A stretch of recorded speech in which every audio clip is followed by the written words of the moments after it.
Hi everyone, I hope you're enjoying your summer. This week's parasha is Parashat Ekev. And in Parashat Ekev, we have the mitzvah of Birkat Hamazon, which we do all the time. And I want to discuss Birkat Hamazon and why we need it so much.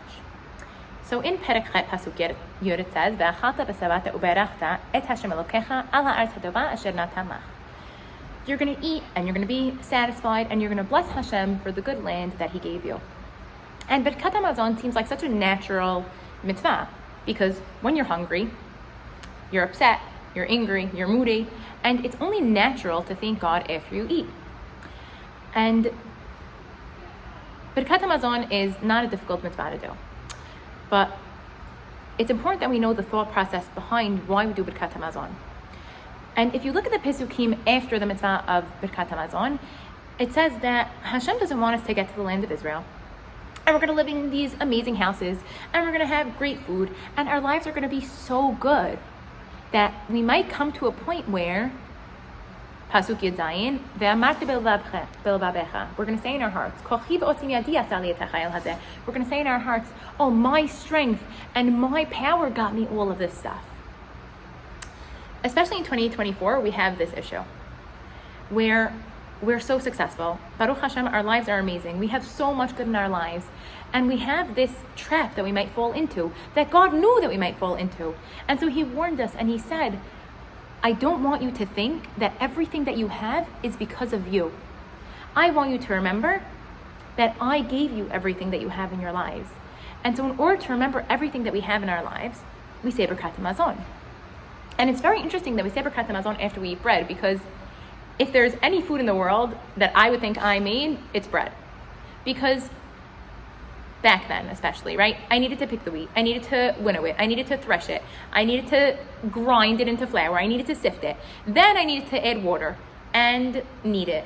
And then wait an hour. And then braid it. And then bake it.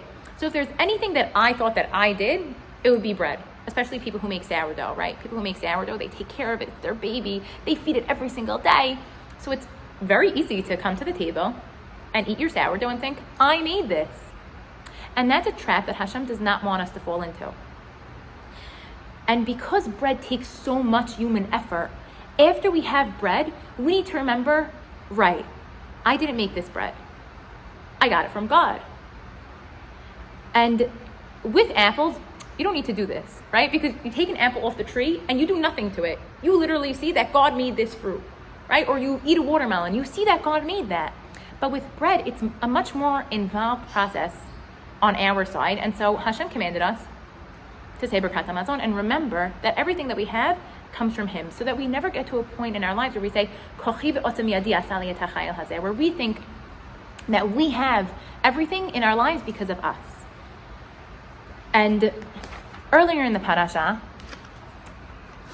in Pasuk Gimel, it says that for 40 years in the desert, Hashem gave Bnei Israel man, Leman hodiacha ki lo al halechem lebado yeh ha'adam, ki al kol motza pi Hashem yeh ha'adam.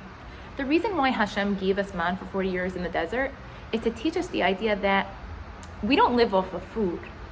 We live off of God, right? It's so powerful when you take the mitzvah Birkat Hamazon and you take the idea that Hashem is the one providing for us and sustaining us. If we have kavanah when we say Birkat Hamazon for these things, I think our lives will be so much more meaningful. And I think it will be so much easier for us to understand the fact that all of our successes in life come from God. I think it's a message that everybody needs to think about. I definitely need to think about it also. That all the successes that we have in our lives, all of the good things that we have, come from Hashem. I hope that we're able to internalize this message and have a meaningful rest of your summer. Shabbat Shalom.